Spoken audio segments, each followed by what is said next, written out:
A graça e a paz do Senhor Jesus. Amém? O que eu vou fazer agora, eu só vou fazer porque eu acho que cabe. Vira pro irmão que está do teu lado e fala para ele assim: não dorme. Fica acordado.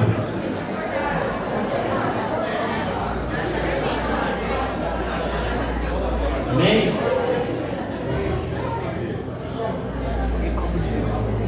Vou pedir para vocês abrirem na carta de Paulo aos Filipenses, capítulo 2. Esse é o texto base. Eu vou passar por outros textos, mas deixa nesse texto, deixa abertinho aí.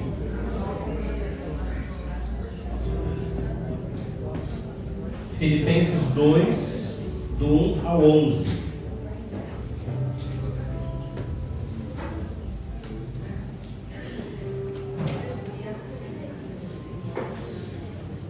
Carta de Paulo aos Filipenses, capítulo 2, do 1 até o 11.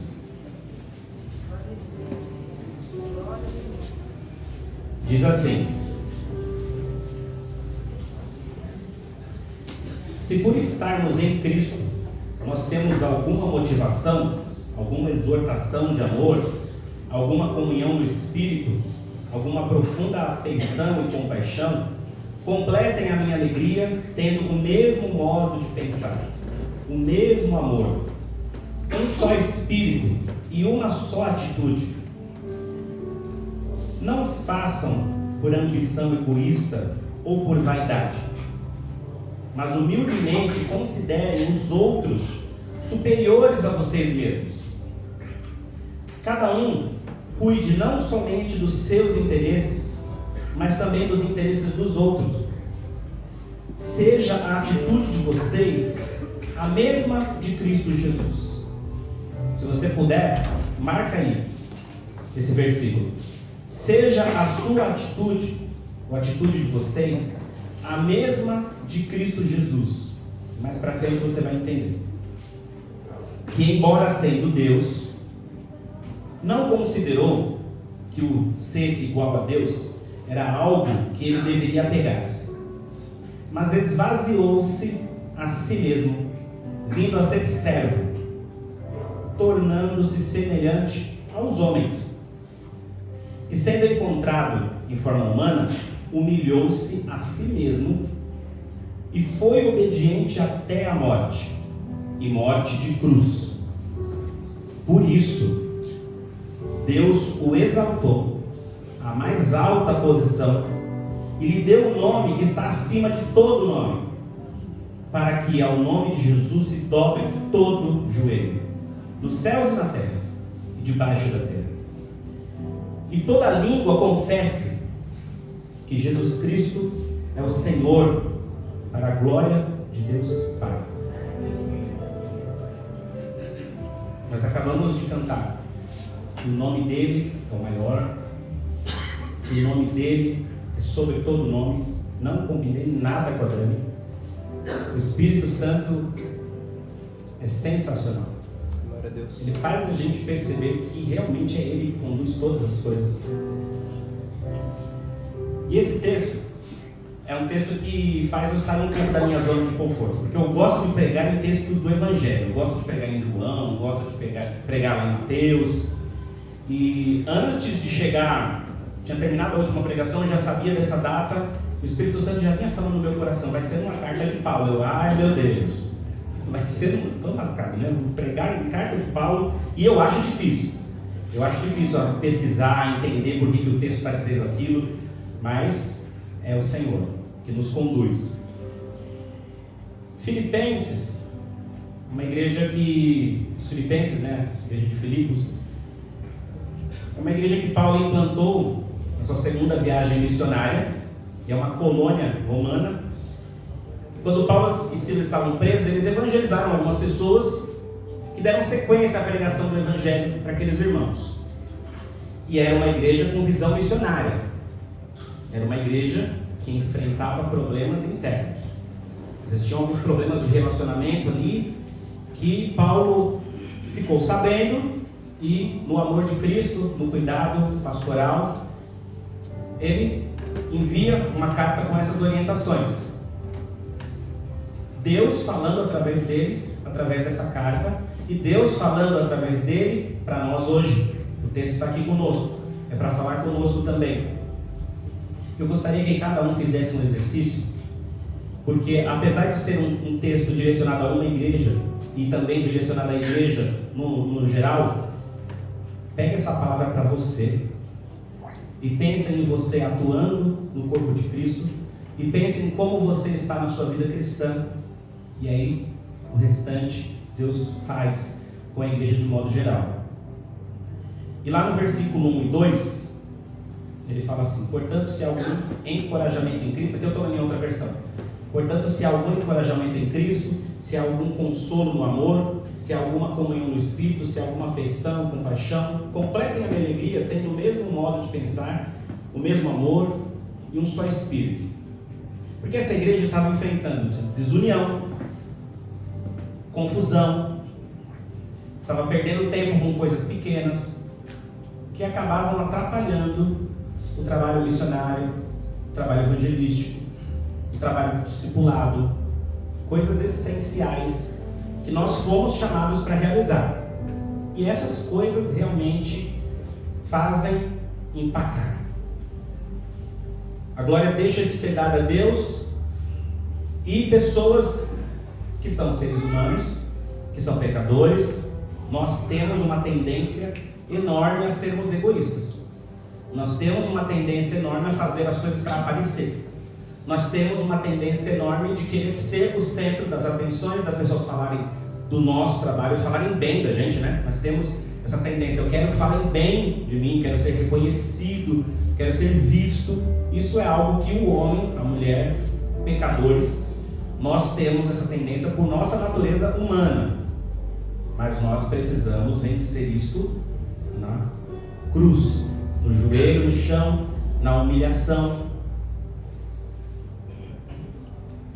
E a pregação do Evangelho estava sendo afetada por conta disso. E a pregação do Evangelho e a comunhão dos irmãos não é só falar do Evangelho, é viver aquilo que você está pregando, é você ter vida com Cristo.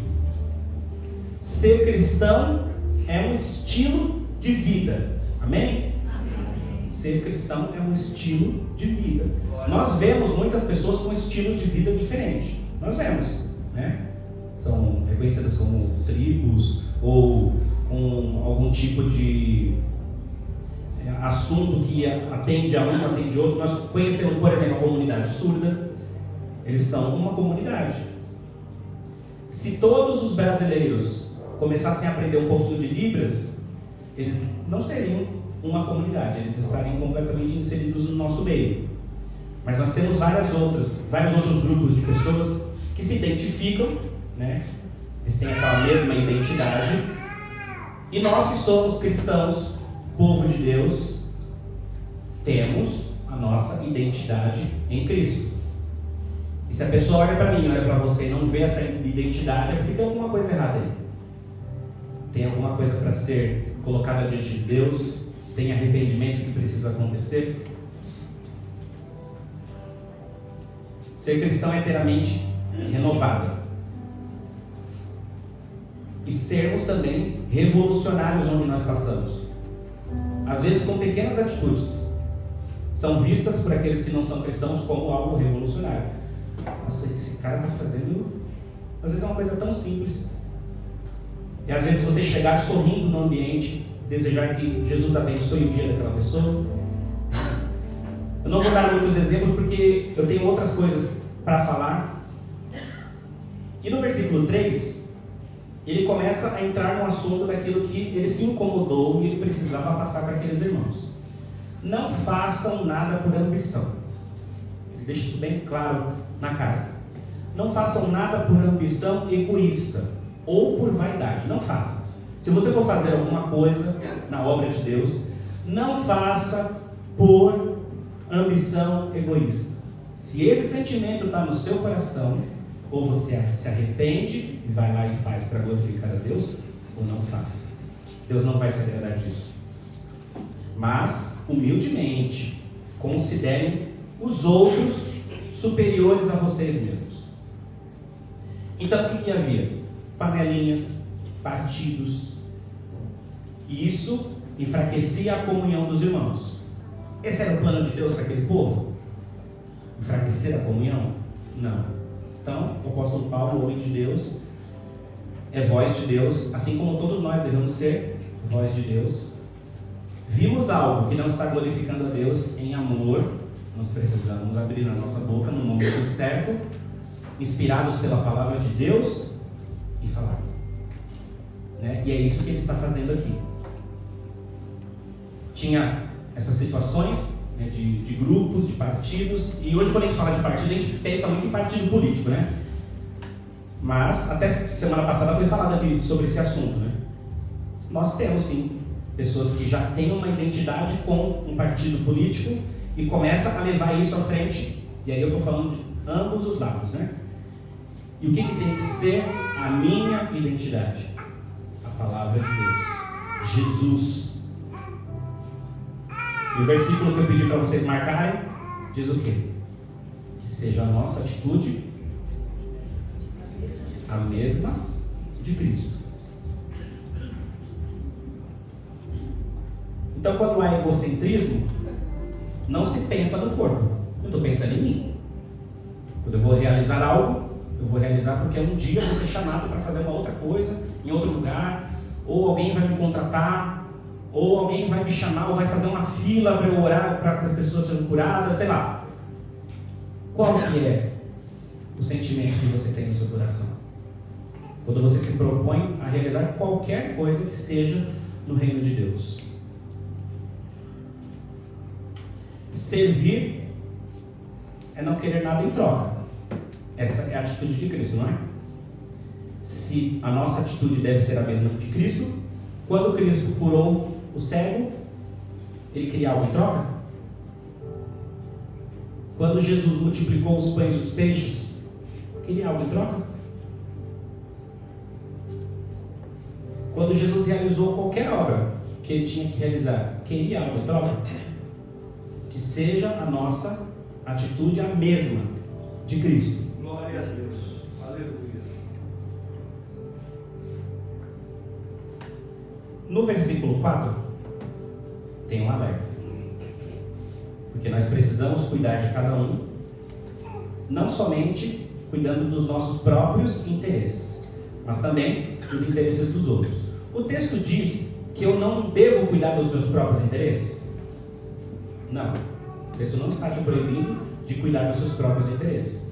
Mas e se você viver para cuidar só dos seus próprios interesses?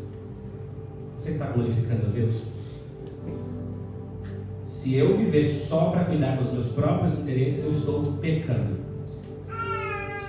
Então olha como que a palavra de Deus é. Não está te proibindo de você cuidar dos seus próprios interesses. Porque existem muitas coisas que nós precisamos cuidar. Nós precisamos cuidar da nossa saúde, nós precisamos cuidar da nossa família, nós precisamos cuidar do nosso trabalho, e isso tudo vem para nós, não é? E glória a Deus, porque nós estamos num lugar que já faz muito tempo que a gente ouve aqui a valorização de nós utilizarmos a nossa profissão para abençoar as pessoas fora do trabalho. E glória a Deus, porque nós podemos ver isso acontecer. Nós temos irmãos que trabalham, seja lá qual for a sua função, mas utiliza disso, utiliza dessa habilidade para cuidar de um irmão. Um irmão que trabalha na área jurídica, eu já vi ir até a casa do irmão e resolver lá um problema sério que a pessoa tinha e essa pessoa não conseguiria resolver sem a ajuda do irmão. E não foi trazido para que todos, aplauso, não. Glória a Deus por isso. De alguém que está na área da psicologia, de nem falar que é por isso, mas chamar o irmão para conversar e ajudá-lo a entender a situação que ele estava passando. Já vi. Glória a Deus por isso. De alguém que está na área da educação, chamar alguém, vem cá, deixa eu te mostrar isso aqui, se você entender isso aqui, você vai arrebentar na escola. Já vi acontecer. E glória a Deus por isso. Servir não é para receber algo em troca.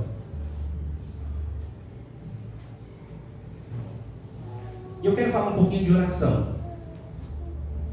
Se a gente for pensar em cuidar dos nossos próprios interesses e cuidar dos interesses dos outros, é para você pensar com você mesmo. Quanto tempo que você está usando da sua oração para interceder pelos outros? Responde para você mesmo. A gente vê na palavra de Deus Jesus orando pelas outras pessoas. A gente vê na palavra de Deus intercedendo por outras pessoas. Foi em poucos momentos que ele orou por si mesmo, por si próprio. Foi quando ele já estava prestes a ser preso para ser crucificado. Mas orava pelos discípulos, orava por nós. Olha, aqueles que ainda virão, colocou em oração. E o pastor falou agora daqui a pouco, eu estava pensando já em falar isso, porque quando a gente sente alguma coisa na pele, fica mais fácil da gente compreender e apresentar para os irmãos. Se eu que de vez em quando estou aqui pregando, passo por certas coisas no momento que eu estou me preparando, imagina o pastor Teófilo que está aqui vários domingos pregando. Os presbíteros que estão mais vezes também. Os irmãos que estão liderando alguns trabalhos que são linha de frente, que você está indo lá para esbofetear o tapete. Como que deve ser a luta desses nossos irmãos? Como é que deve ser, Zuleide? Quando o pastor Teófilo me chamou para fazer parte dos pregadores, eu aceitei e tal, mas eu não imaginava que era desse jeito. Mas, quando a gente faz as coisas para a glória de Deus, a gente faz feliz. A gente faz feliz porque agradar a Deus é algo inexplicável. Mas eu volto a falar algo que nós precisamos colocar ali em oração. Orem pelo pastor e sua família. Orem pelos presbíteros e sua família. Orem pelos professores da escola dominical. Orem pelos líderes. Redobre a sua oração pelos irmãos que estão na linha de frente. Ore, não esqueça. Pode ser que o seu ministério seja esse e você não está encontrando. O que eu faço na igreja? O que eu faço na igreja? Precisamos de intercessores. Muito. Precisamos de intercessores. Orem pelos líderes do ministério com surdos. Deus quer alcançar os surdos. Deus quer alcançar todas as pessoas através de nós. Isso é maravilhoso. Respondeu para você mesmo? Quanto tempo você está utilizando para orar pelos outros? Se a sua resposta não, se você não se agradou dessa resposta, já se prontifique. Deus, quando eu for orar, eu vou primeiro orar pelos outros. E eu vou dizer para vocês que quando a gente começa a fazer isso, você às vezes pensa, eu só oro 2 minutos, você vai orar 1 hora ou mais. Porque o Espírito Santo faz você lembrar de todo mundo. Quem já fez isso, não é verdade? Aí você pensa assim, eu vou acabar a oração. Não, mas tem, sabe, irmão? Ora por ele, porque ele está com uma enfermidade ali. Aí, tá, agora eu vou terminar a minha oração, que eu tenho... Não, mas pera aí, tem o Rafa, ora pelo Rafa, por isso, aquilo, tem o Guilherme. Meu Deus, eu preciso... ainda tem que orar pela Manu, ainda tem que orar pelo Otton, ainda tem que orar pelo Vini, e vai. Daqui a pouco você orou pela igreja toda, pelos seus familiares todos, pelos seus amigos todos. E você no início achou que você estava gastando tempo, não, você estava investindo. Amém. Você sai de lá diferente, você começa a agir diferente. Para louvor e glória do Senhor. Versículo 5. Parece que Paulo está ali pedindo pelo amor de Deus para que eles comecem a fazer as coisas de outra forma. Olha, seja o modo de pensar de vocês o mesmo de Cristo Jesus. E como é que Jesus pensa? Jesus pensa nele mesmo? Jesus sempre pensou nos outros e em dar glória ao Pai. Pensamento de Jesus: abençoar vidas, dar glória ao Pai. Aleluia. que seja o modo de pensar de vocês o mesmo de Cristo Jesus. Marca aí também. Marca também esse versículo. Seja o modo de pensar de vocês o mesmo de Cristo Jesus.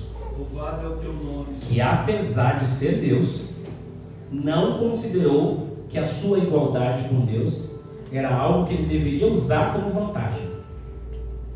Jesus estava sendo chicoteado, estavam dando tapas no seu rosto, ele estava sangrando, quase nu, carregando aquela cruz. Ele, sendo Deus, deixando tudo aquilo acontecer. Vocês acham que aquele que usou uma palavra para criar o sol não poderia fulminar todas aquelas pessoas? Quando ele estava perante Pilatos, vocês acham que naquele momento ali, ele não poderia já naquele momento ter o corpo glorificado e ir aos céus? Poder para isso? Tem, não tem? Mas ele não usou a sua condição de ser Deus para tirar vantagem. Porque o objetivo dele, o propósito dele era outro, completamente diferente. E ele é fiel. Glória, glória, glória. Jesus deu o exemplo de como nós devemos ser. Está em dúvida de como que você deve agir em qualquer situação? Olha para Jesus de novo. Olha para Jesus de novo. E vai olhando para Jesus de novo. Quem sou eu para achar que eu sou alguma coisa? Para querer ser reconhecido por alguma coisa? Para querer receber aplausos por alguma coisa? Quando recebemos aplausos por alguma coisa, fica aqui na terra. Mas quando Deus se agrada daquilo que eu faço, eu recebo a minha recompensa lá no céu. Glória. E é para devolver a glória para Ele também. Obrigado, Deus. É desse jeito que Jesus pensa, e é isso que o texto diz. Jesus é a única pessoa que pode se achar, porque Ele é. Ele realmente é todo-poderoso. Ele é Deus. Ele está acima de tudo. Ele tem um nome que só o nome dele pode curar uma vida. O nome dele, o nome pode transformar. O nome dele está acima de qualquer pessoa, de qualquer autoridade, de qualquer coisa física, espiritual. Ele é o nosso Salvador. Ele é o Criador. Ele é o caminho para a vida eterna. E muito mais do que a palavra nos diz. E mesmo assim, Ele é capaz de se humilhar. E eu muitas vezes não quero me humilhar. Quem sou eu? Quem sou eu na fila do pão? Jesus, que é tudo isso e muito mais, é capaz de se humilhar. Olha como que eu sou miserável. Ele é capaz de se humilhar. E Ele precisa? Ele precisa se humilhar?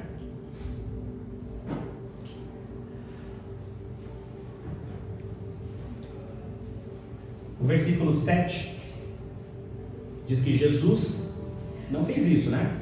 De contar vantagem. Antes, Ele se esvaziou a si mesmo, assumindo forma de servo, tornando-se semelhante aos homens. Isso para Ele foi uma grande humilhação. Nós somos homens, seres humanos, né? Nós somos. Então para a gente é um pouquinho difícil de entender isso. Por que para Ele é uma humilhação ser como nós? Porque Ele é o Deus Todo-Poderoso. Ele é o Deus de toda a criação. Ele é o Deus que está acima de tudo, que tem toda a glória para Ele. E Ele se esvaziou de tudo isso e se humilhou. Qual foi o primeiro versículo que eu pedi para marcar lá? Diz o quê? Atitude seja igual a de Cristo. Ele se esvaziou de si mesmo, E por causa disso, o que o pai fez com ele?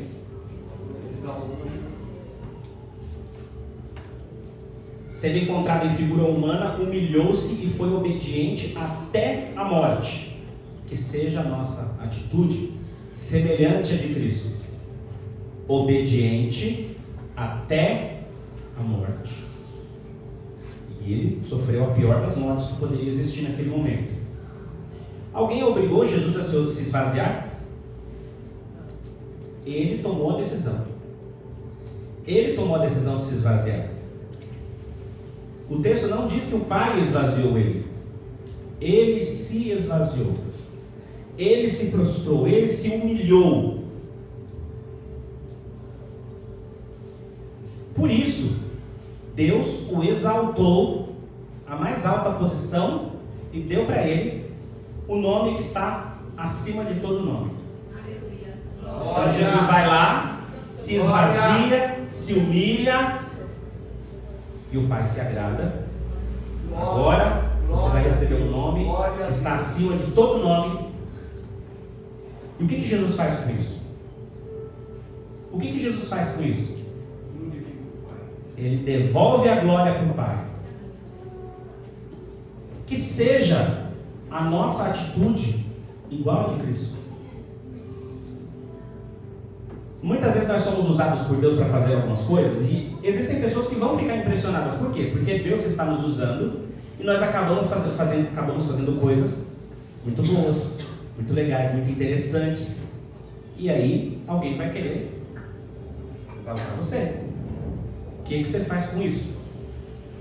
Devolve toda a glória para o Pai. Porque sem Ele nada podemos fazer. Nunca fique com a glória para você. Nunca fique com a glória para você. Seja uma pessoa esvaziada de si mesmo. E existe um segredo espiritual nisso muito, muito importante. Num outro texto que eu vou ler, eu vou falar sobre isso. O segredo para viver bem com Deus é se humilhar e não se exaltar. Se esvaziar, não ser uma pessoa cheia de si próprio. Ser humilde e não arrogante. Humilde e não de nariz empinado. E na Bíblia existem vários exemplos de humildade. Eu vou citar alguns. Eu não vou pedir para vocês abrirem. Se vocês quiserem, vocês podem anotar para vocês verem depois. Em Mateus 23:12 diz assim: e o que a si mesmo se exaltar será humilhado, e o que a si mesmo se humilhar será exaltado. Lucas 14:11. Portanto, qualquer que a si mesmo, é o mesmo texto, mas no outro livro. Portanto, qualquer que a si mesmo se exaltar será humilhado, e aquele que a si mesmo se humilhar será exaltado. O outro é Filipenses, que está dentro desse texto base, Filipenses 2, do 6 ao 11. Sendo encontrado em figura humana, humilhou-se e foi obediente até a morte de cruz. E Jesus ensinou sobre a humildade aos seus discípulos um pouco antes da crucificação. E na Bíblia, o ato de se humilhar é um ato de submissão a Deus. E está relacionado também com aquele que deseja viver de acordo com a vontade do Pai. Quer viver de acordo com a vontade do Pai? Então se humilha. Não ache que você é maior do que o outro. Não ache que você é mais importante do que o outro. Esse é um pensamento daquilo que Cristo nos ensina. E Jesus, ao abrir mão da sua própria glória, ele lava os pés dos seus discípulos, lá em João 13, do 13 ao 15. Ele também não abriu a sua boca quando ele estava sendo acusado e estava apanhando, estava sendo levado para a cruz. Ele não revidou em momento nenhum. Ele continuou esvaziado de si mesmo, humilhado. Moisés, quando Deus falou com ele lá na sarça ardente, chamando para liderar o povo israelita para sair do Egito, ele falou assim: mas quem sou eu para ir diante do faraó para tirar o povo do Egito. E Deus falou para ele: vá, pois, agora, e eu lhe envio ao faraó para tirar o povo do Egito. Eu estarei com você.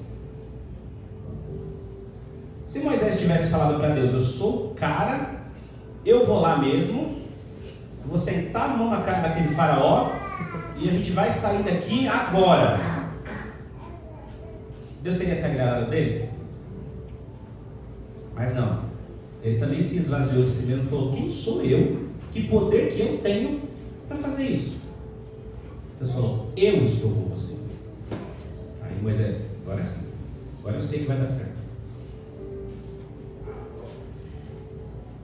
Agora eu vou ler um outro texto que está em Mateus 3, do 3 ao 5, que é um trecho do Sermão da Montanha, que fala assim, ó: bem-aventurados os pobres de espírito, pois deles é o reino dos céus. Bem-aventurados os que choram, pois serão consolados. Bem-aventurados são os humildes, pois receberão a terra por herança.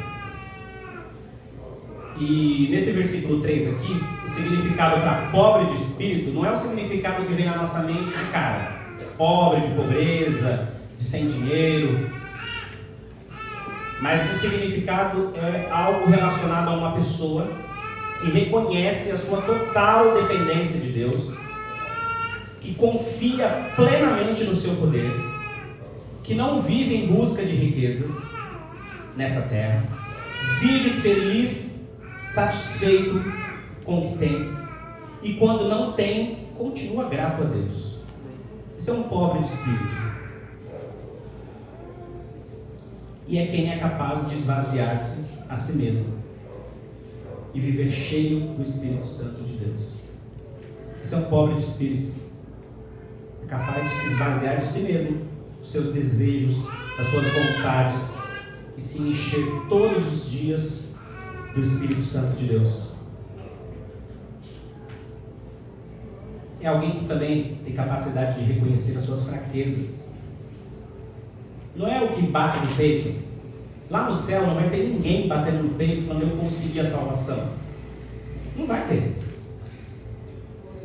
O texto diz: bem-aventurados os pobres de espírito, pois deles é o reino dos céus. Pessoas assim, dessas pessoas é o reino dos céus. É muito sério. É muito sério.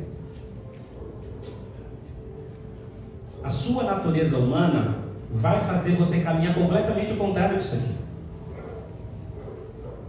O próprio apóstolo Paulo fala sobre a guerra que existe da carne e do espírito, não é? É isso. É uma guerra que você tem que travar todos os dias. De não querer fazer as coisas do seu jeito. É do jeito de Deus. Só dá para ter vitória em qualquer batalha se você deixar Deus fazer a vontade dele. Enquanto você quiser que seja feita a sua vontade, você está lá embaixo. Está perdido.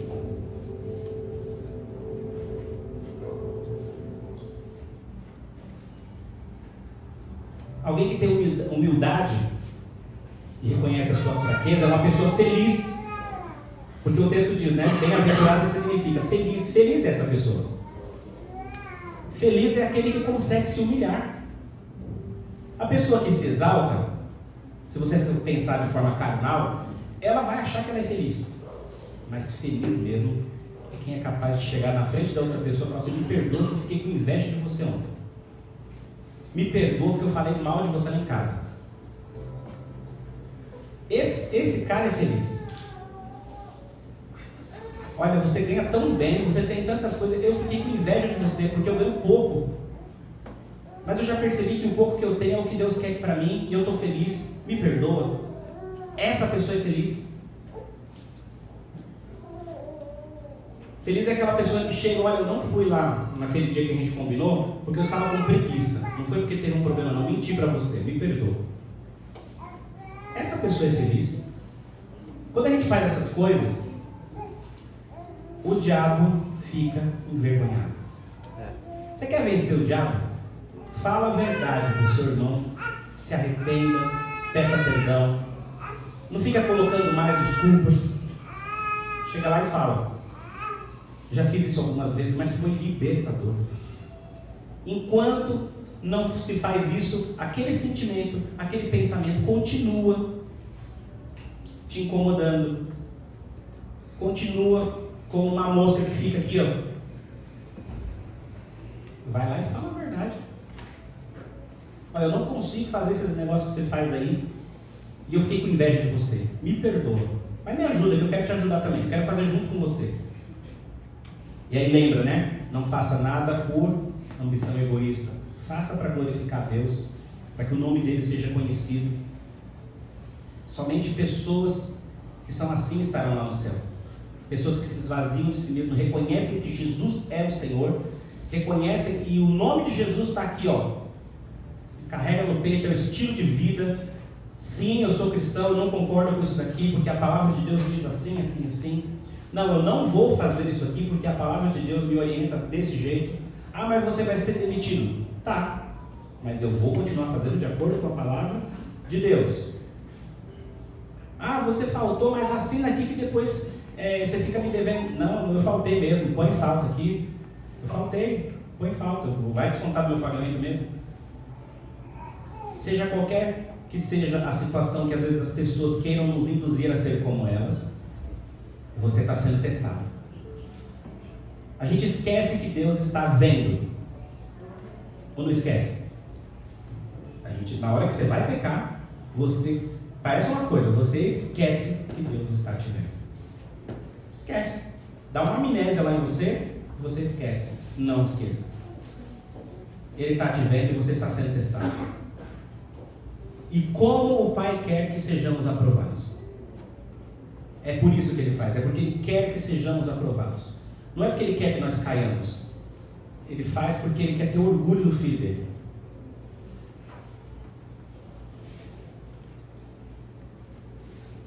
Maria, mãe de Jesus, quando ela soube através do anjo que daria a luz ao Filho de Deus, ela disse assim, em Lucas 1,38: sou serva do Senhor, que aconteça comigo conforme a tua palavra. É um exemplo de quem se esvaziou de si mesmo para que a vontade de Deus seja feita. José, pai terreno de Jesus, o carpinteiro, aceitou receber Maria como sua esposa, estando ela grávida pelo Espírito, assumiu seu papel de pai e de esposo em obediência a Deus. Esvaziou-se de si mesmo. José do Egito, apesar das injustiças que ele sofreu, ele permaneceu fiel a Deus. Sua humildade foi evidente quando ele, estando no Egito como escravo, mais tarde como governador, ele perdoou seus irmãos que tinham vendido ele para ser escravo. Ele poderia fazer outra coisa, não poderia? Mas ele perdoou. Porque isso revela o caráter de Deus em nós. É você ser capaz de perdoar alguém que machucou muito o seu coração. E você chega lá e perdoa. E lá no texto fala assim, Gênesis 45, 4 e 5. Quando ele encontra com seus irmãos: por favor, cheguem mais perto de mim. Quando eles se aproximaram, disse eles: sou eu, José, o irmão de vocês, aquele que vocês venderam ao Egito. Mas não se aflijam, nem se recriminem por terem me vendido para cá, pois foi para salvar vidas que Deus me enviou adiante de vocês.